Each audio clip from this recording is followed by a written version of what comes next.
예수 부활하셨습니다. 사망의 권세를 깨트리시고 예수님 부활하셨어요. 오늘 정말 저는 좀 새벽 일찍 일어났습니다. 너무 막 기대가 돼가지고요. 한 3시 반쯤 일어나서 막 혼자 막 흥분하고 막 그랬어요. 여러분, 주님 부활하셨습니다. 오늘 부활주일 설교 제목을 나의 해방일지로 정해봤습니다. 어디서 많이 들었던 것 같지 않으세요, 여러분?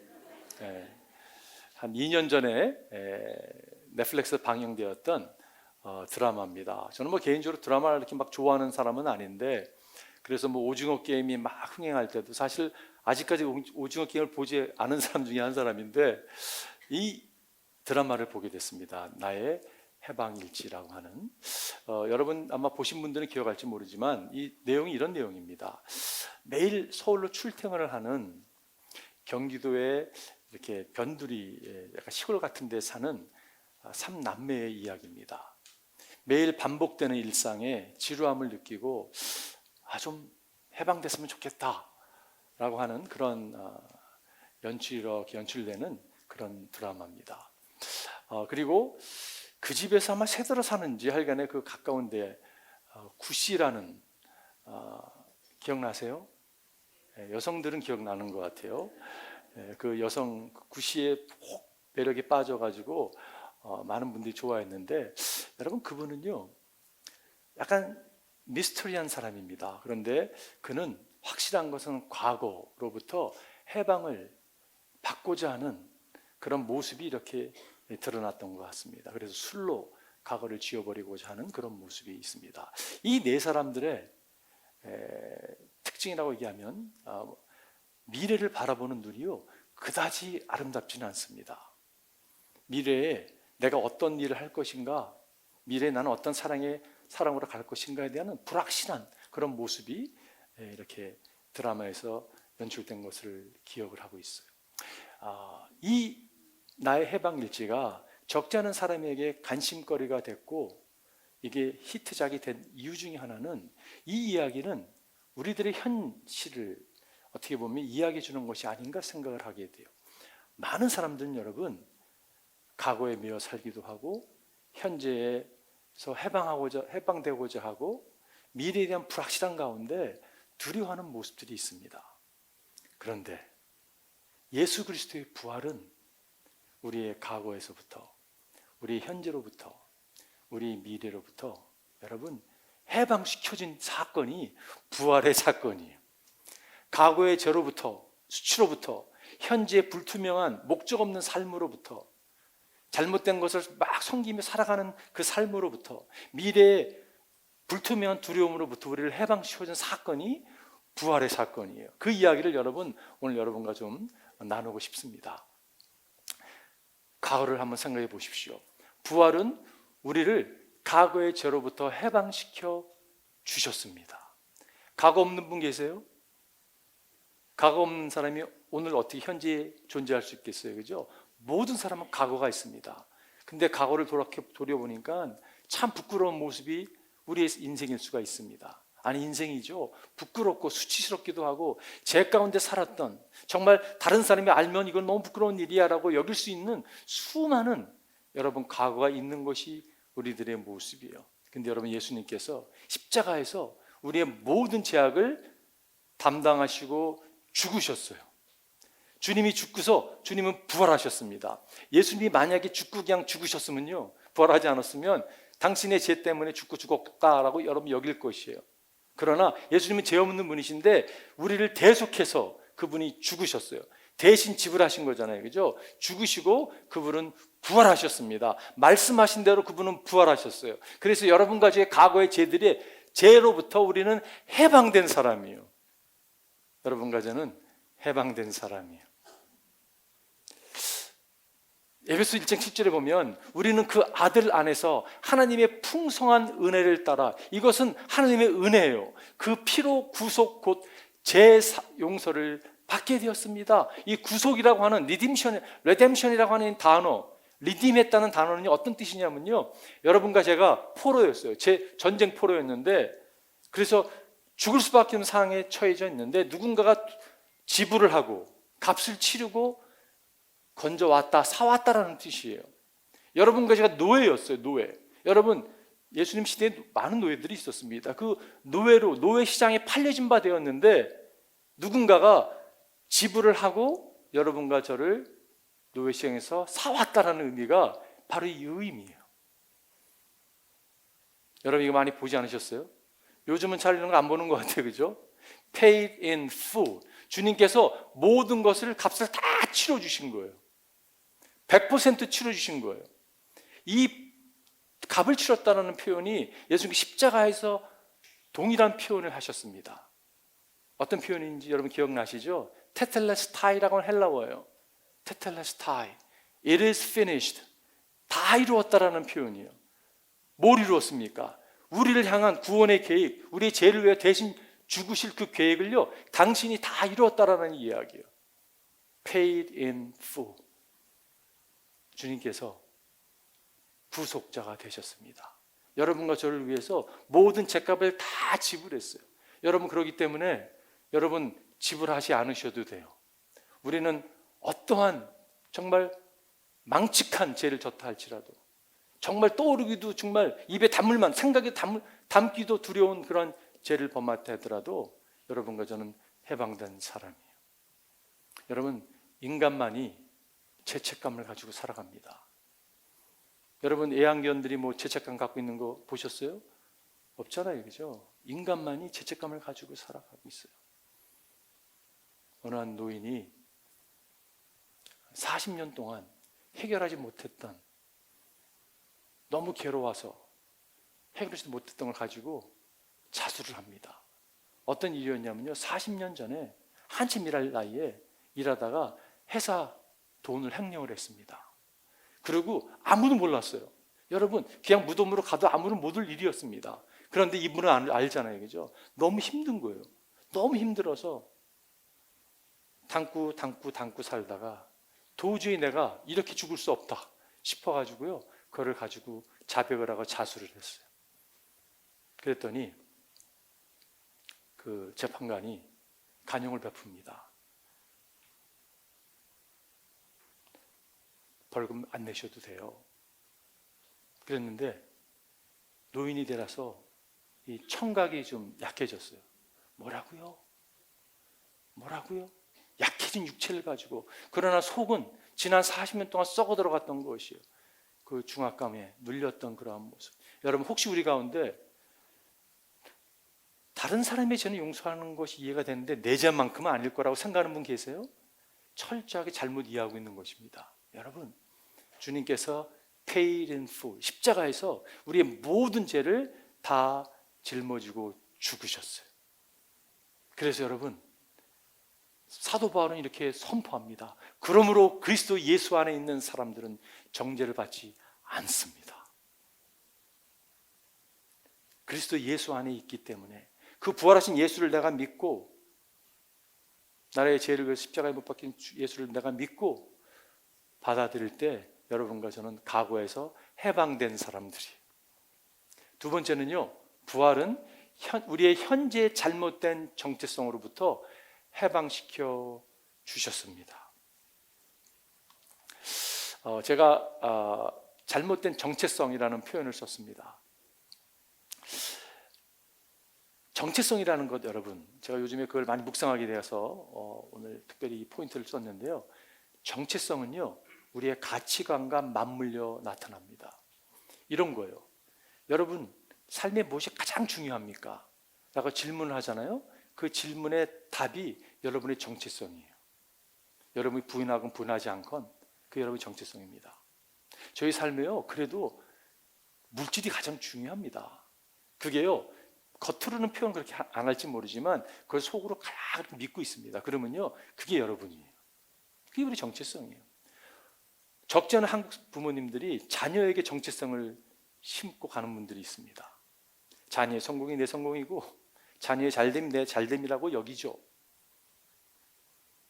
여러분, 물질이나 자녀나 주님이 주신 은사나 사업, 뭐 그런 것을 우리가 가치로, 최고의 가치로 누리고 살아가고 있다면 잘못된 거예요. 왜냐하면요, 그것을 하나님이 주신, 여러분, 하나님이 주신 배우자, 자녀들, 물질, 하나님 주신 축복입니다. 근데 그것이요, 우선순위에서 최고 위에 서 있을 수가 없습니다. 절대 있어서는 안 돼요. 하나님의 사람들은, 예수를 믿고 부활의 신앙을 소유한 사람들은요, 그것이 세컨드리 될 수 있을지 몰라도 탑 프라이어티가 될 수 있는 건 아니죠. 왜냐하면 탑이 되는 순간 그것은 우리의 우상이 되고, 우상은 우리를 파멸의 길로 인도하기 때문에 그렇습니다. 여러분, 우상은요, 우리를 죽입니다. 제가 지난주에도 말씀드렸지만, 미를, 물질을, 어떤 명예를, 지식을 우상으로 삼고 가게 되면 결국은 그게 우리를 실망시켜요. 자녀를 여러분 절대 우상 만들지 마십시오. 그것은 여러분을 파멸로 몰아내는 꼴이 될 수밖에 없어요.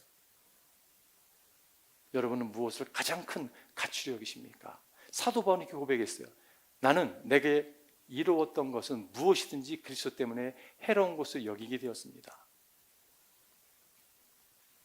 그뿐만 아니라 내 주 예수 그리스도를 아는 지식이 가장 고귀함으로, 내가 예수를 아는 것이 가장 가치로 여긴다는 표현이잖아요. 나는 그 밖의 모든 것을 해로 여깁니다. 좀 이렇게 익스트림하게 표현하고 있어요. 그렇죠? 해로 여긴다는 표현하고 있어요. 나는 그리스도 때문에 모든 것을 잃었고 그 모든 것을 오물로 여깁니다. 여러분, 오물로까지 여긴다고 표현하고 있어요. 왜 사도 바울은 이렇게 좀 극단적인 표현을 할까? 하나님으로 받은 그 사랑과 나를 세워놓은 그 정체성을 바라보니까 하나님 사랑이 너무 엄청나니까 여러분, 비교해 볼 때 오물밖에 되지 않는 거거든요. 이 순서가 명확해야 됩니다. 정체성, 여러분, 너무 중요해요. 우리는 복음의 정체성을 세우는 거예요. 여러분과 저의 정체성은 무엇입니까? 여러분과 저의 정체성은 하나님의 자녀예요. 여러분 믿으십니까? 우리는 하나님의 자녀가 우리 정체성이에요. I'm a Christian. 그게 정체성이에요. 여러분, 요한복음에 보면 그러나 그를 맞아들인 사람들, 곧 그 이름을 믿는 사람들에게는 하나님의 자녀가 된 특권을 주셨습니다. 어떻게 하나님의 자녀가 된 특권을 얻었습니까? 여러분과 제가 예수 그리스도께서 나를 위해 십자가에 죽으시고 부활하셨다는 사실을 믿는 순간 여러분과 저는 하나님의 자녀가 된 것이에요. 여러분, 이것을 우리 자녀들에게도 가르쳐야 되죠. 그죠? 네가 좋아하는 거, 네가 원하는 거, 그거를 발견해 찾아서 그거를 행하는 게 행복이야. 여러분, 말도 안 되는 이야기예요. 현대는 여러분 그걸 가르칩니다. 근데 애들이 컨퓨전이 오는 거예요. 왜냐하면 내가 원하는 걸 모르거든요. 정체성이 아직 정립이 안 됐는데 자꾸 네가 원하는 거 강조하는 거예요. 그러다 보니까요, 뭐 트랜스젠더도 나오는 거고, 모르는 거, 헷갈리는 거예요. 여러분, 트랜스젠더 나갔다가 다시 또 리버스 하는 아이들이 많은 거 아시죠? 얼마나 속상할 일입니까, 여러분?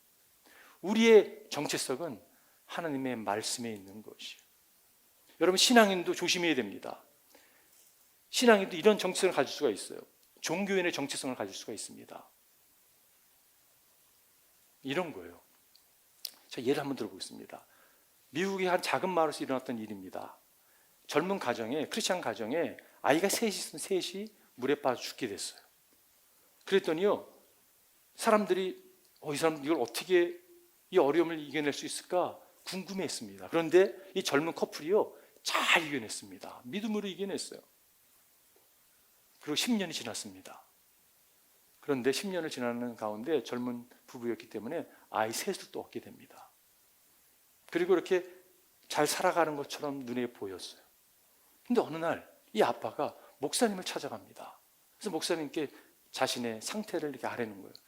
카운슬링을 상담을 하면서, 목사님, 제가 한 여성, 아내가 아닌 한 여성을 보는데 아주 음탕한 마음이 이게 다스릴 수가 없다고, 내가 너무 내 자신에게 실망스럽다고, 이걸 어떻게 해야 될지 모르겠다고 이야기를 합니다. 제가 그래도 사람들이 존경하는 그러한 신앙인인데 제가 도저히 이걸 받아들일 수가 없습니다. 이렇게 상담을 받고 얼마가 지나서 정신병원에 입원을 합니다. 그리고 얼마가 지나서요, 극단적인 선택을 해요. 여러분, 그 사람의 이 이야기, 사건을 갖다가 그냥 이렇게 쉽게 이해하기가 쉽지는 않아요. 근데 제 나름대로 어떤 해석이 찾아오냐면 이런 거예요. 어쩌면 그 사람은 정체성을 자신에게 두었을지 모르겠어요. 그리고 나는 죄인이 아니야. 나는 죄인이 될 수 없어. 여러분, 그것이 정확하게 종교인의 모습이에요.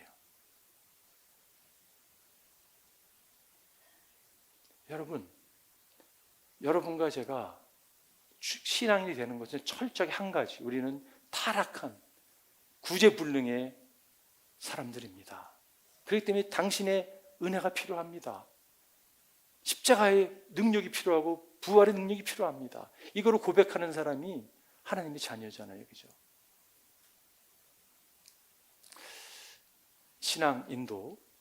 신앙이라고 이야기하는 것도 여러분 우리가 잘 보아야 된다는 말씀을 여러분에게 제가 나누었어요. 성경 뭐라고 말씀하고 있니? 이렇게 얘기하고 있습니다. 하나님께서는 죄를 모르시는 분에게 우리 대신으로 죄를 씌우셨습니다. 그분에게 덤태기를 다 씌웠어요. 여러분과 제 모든 죄를 다 끌어다가 다 덤태기 씌웠습니다. 그것은 우리가 그리스도 안에서 하나님의 의가 되게 하시려는 것이었습니다. 여러분과 저는 하나님의 의가 됐어요. 예수 그리스도 철저한 은혜로 인하여, 그분의 죽으심과 부활로 인하여 우리가 하나님의 의가 된 거예요. 여러분, 이거를 믿는 거예요. 이게 크리스찬이티예요. 내가 무엇을 성취하는 게 기독교가 아니라 주님이 이루신 것을 내가 받아들이는 게, 이것이 바로 믿음이라는 것이에요. 여러분 상상해 보세요. 이런 은혜를 받고 부활의 믿음을 갖고 살아가는 사람의 공동체는 어떤 공동체가 될까요? 저는요, 천국이라고 이야기하고 싶어요. 왜냐? 그런 사람이 있는 곳에는요, 교만할 수가 없습니다. 종교는 교만합니다. 왜냐면요, 너 나처럼 못하잖아. 이 정도는 해야지 그래도. 그래서 깔보고 무시합니다. 그러니 그 공동체는 맨날 싸우는 거예요. 속상한 거예요. 그런데 여러분, 내가 나의 성취로 구원받는 게 아니라 철저하게 하나님이 행하신 일로 구원받았다는 걸 깨닫는 순간 교만은 어떻게 떨 수 있겠어요, 그죠? 감사할 수밖에 없는 거죠. 마지막 세 번째, 부활은 미래에 대한 두려움에서 우리를 해방시켰습니다. 여러분, 제가 한번 질문해 볼게요. 우리 교회에 연세 드신 분들도 많이 계신데 어머니 아버님들도 계시고 보니까 다 비슷하게 연세가 많이 들었어요, 그죠? 네, 젊으신 분도 계시지만 여러분, 죽음이 두려우세요? 정말 저는 죽음이 두렵지 않습니다라고 얘기할 사람이 얼마나 될까라는 생각도 하게 되죠. 근데 여러분, 죽음을 두려워하지 마십시오. 예수님의 부활은요, 우리에게 소망을 허락하셨기 때문에 그렇습니다. 부활은 소망의 첫 열매예요. 여러분, 라모시라고 하는 분이 이렇게 표현했어요. 크리스찬에게 죽음은 단지 주소가 바뀌는 것일 뿐이다 라고 이야기했어요. 여러분, 이민 오시면서 비행기 타고 이사 오셨잖아요, 그죠? 미국 와서 수많은 이사를 하신 분이 계실 것입니다. 저희 교회도 얼마나 많이 이사를 했어요, 그죠? 여러분, 한 곳에서 다른 곳으로 옮겨지는 것이에요. 이곳에서 다른 곳으로 옮겨지는 것입니다. 부활의 신앙을 갖는 사람은요, 그래서 두려워할 필요가 없어요. 예수께서 마르다에게 말씀했다. 나는 부활이요 생명이니 나를 믿는 사람은 죽어도 살고. 여러분과 제가 어떻게 죽어도 살 수 있습니까? 여러분이 잘나서요? 아니라고 말씀드렸어요, 그죠? 신앙은요, 내가 할 수 없습니다, 나는 구원할 수 없습니다 하고 고백하는 사람만이 갈 수 있는 게 천국이에요. 저는 천국 갈 수 있어요 라고 하는 사람은요, 죄송합니다, 못 가요. 내가 업적을 보십시오, 못 갑니다. 저는 천국 갈 수 있는 자격이 없지만 주님의 허락하신 은혜를 내가 받아들이며 가게 되는 거죠. 사도 바울이 그런 고백을 했어요. 우리의 시민권은 하늘에 있습니다. 그곳으로부터 우리는 구주로 오실 주 그리스도를 기다리고 있습니다. 여러분과 제 시민권은 미국 시민도 아니고 한국 시민도 아니고요, 우리 시민권은 예수를 믿는다면 하늘나라에 있습니다. 하늘나라 어떻게 간다고요? 나의 죄를 자백하고 나를 위해 십자가에서 처절하게 죽으신, 정말 사람의 형상을 다 알아보지 못할 정도로 처절하게 죽으신, 그렇지만 부활하신 예수를 받아들일 때 여러분과 저 하늘나라의 시민이 되는 것이죠. 그렇기 때문에 여러분 두려워하지 마십시오. 폴 트루니에가 이런 얘기를 했어요. 아내는 죽음을 마치 기차를 타고 제네바에 다시 돌아가는 것처럼, 사랑하는 가족을 제외하는 것처럼 태연하게 받아들이고 있었다. 여러분 폴 트루니가 스위스 그 내과 의사거든요. 근데 이분이 수많은 책을 많이 썼던 분이죠. 근데 아내가 죽음의 침상에서 이러는 거예요. 여보, 하니, 나 오늘 천국 가는데 와 기대가 된다고. 천국 가는데 천국 가서 만나볼 사람들, 우리 시부모님들, 그런 분 계세요? 천국에서 시부모님 볼 건 너무 기쁘다고 막 이런 기대감에 얘기를 하는 거예요. 그러니까 이 폴 트루니가 감동을 받았어요. 그러고 나서 그의 책에 이렇게 고백합니다. 태어날 뿐 아니라 기쁨으로, 기대감 가운데. 여러분, 그렇기 때문에 여러분 두려워하지 마십시오. 성경이 이렇게 고백하고 있어요. 여러분의 걱정을 모두 하나님께 맡기십시오. 하나님께서는 여러분을 어떻게 해요? 돌보고 계십니다. 영어로 보면 because he cares for you. because he cares. 여러분, 영상이 나오나 모르겠는데. Hey, can you tell me what your address is? What my address is? Mm-hmm. I don't know. Okay. What color shirt did you have on yesterday? I don't know. What'd you have for lunch today? Food. Good food. All right. So who is Linda? Do you know Linda? Oh. What about Paul? Paul? Paul. Oh, I don't know Paul either. All right. Who is Jesus? Well, Jesus is the one that saved me and lives in my heart and will take me home. Quite amazing. Yeah. I love him. 거기까지. 여러분, 88세 드신 치매가 너무 심하신 어머니에게, 어머니 집 주소가 어떻게 돼요? I don't know. 어머니 입으신 옷 색깔이 뭔지 아세요? 모른다고. 오늘 식사하신 것 뭘 드신지 아냐고 하니까 음식은 먹은 것 같다고. 린다가 딸인데 린다가 누군지 알겠냐고. 모른다고. 이렇게 좀 파스가 있었어요, 그죠? 폴은 아들이거든요. 바로 모른다고 얘기하는 것 같아요, 그죠? 그런데 예수님이 누구냐고 질문하니까 He's my Savior. 그분은 나의 구원자라고. He lives in me. 그분은 내 안에 사시는 분이라고. He's gonna take me home. 그분이 나를 본향으로 이끌어 가실 것이라고.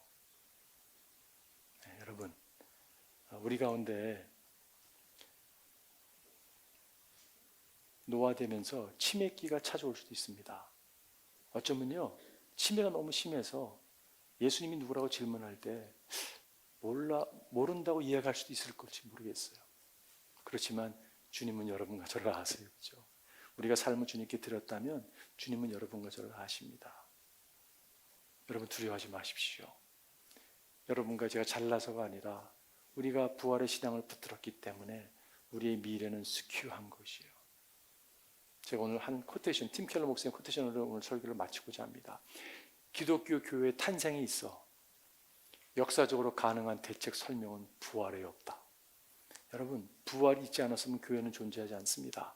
그 이유는 제자들에게 상식을 뛰어넘는 그 어떤 일이 일어났기 때문입니다. 갑자기 헷가닥 바뀌었어요, 제자들이요. 이것은 역사적인 사실입니다. 예수님의 죽음과 부활 후 제자들과 초대교인들에게 변화가 일어났는데 십자가가 패배의 상징이 아니고 영예의 훈장이고 끝없는 기쁨의 원천으로 그리고 전적으로 모든 상의 위로가 됨을 깨닫게 됩니다. 우리는요 부활신앙의 소유자들이에요. 여러분 정체성이 어디 있다고요? 하나님의 자녀됨이 있고요. 우리를 자녀 삼기 위해서 주님은 처절하게 죽으시고 부활하셨어요. 그 신앙을 붙드는 여러분과 제가 되기를 주님의